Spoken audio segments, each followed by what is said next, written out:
We're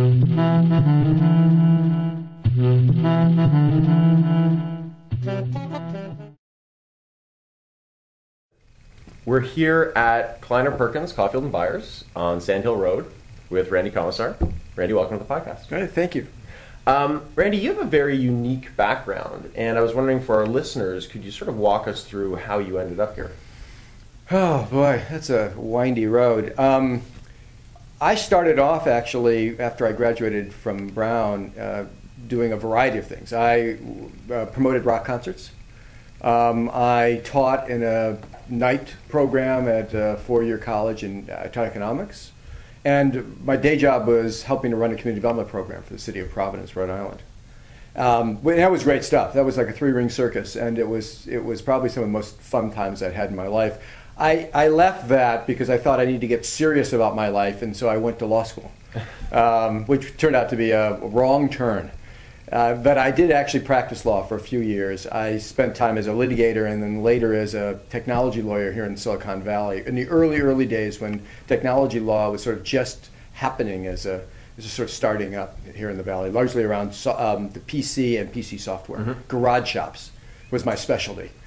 And then I was eventually hired into Apple in the heyday of the Macintosh. Spent a short time there and then went off to found a company called Claris Corporation, which was with some wonderful people from Apple. Bill Campbell, Donna Dubinsky, John Zeisler, terrific people.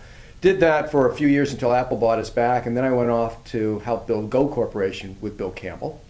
I had moved from the law biz to being a deal maker and then later to a CFO at Go Corporation as part of my evolution. And then after that, I went off to run LucasArts Entertainment as a CEO. And I did that. George was going to spin that out. I went there to spin out the digital side of his business.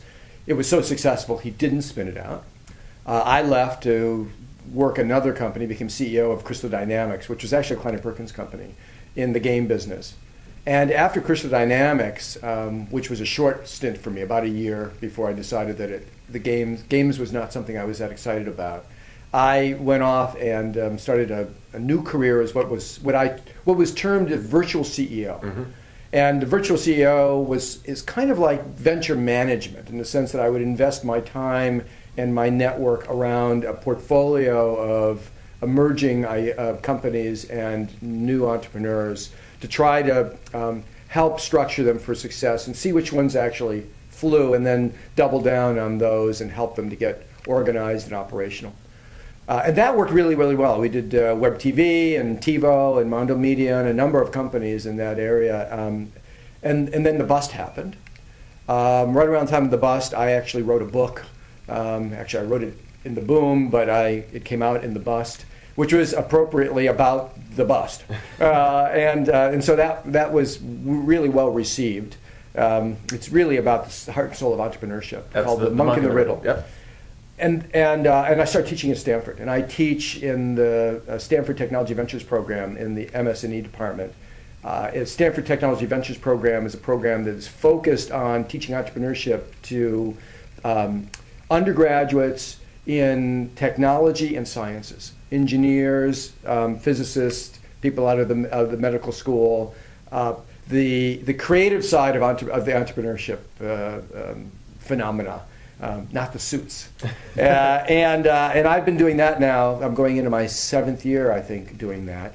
I continue to do some of my virtual CEOing in that process. I also started focusing on social ventures, trying to apply what we learned in entrepreneurship in the for-profit side to the nonprofit side, and did a group called Global Giving, which is doing quite well. Another group that spun out of Stanford called Ignite Innovations, which was eventually sold to an Indian group. They did solar lanterns for villages off the grid in India and in the developing world.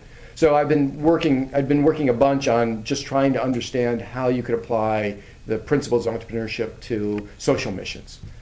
And in the process was invited to come here to Kleiner Perkins to help build great companies around their new mission. And the mission here at Kleiner Perkins has really changed in the last couple of years to focus in on some big ideas in infectious diseases, in personalized health, in clean energy and renewables, as well as continuing to work in new consumer experiences in mobile and online. So that's the twisty road that got me here.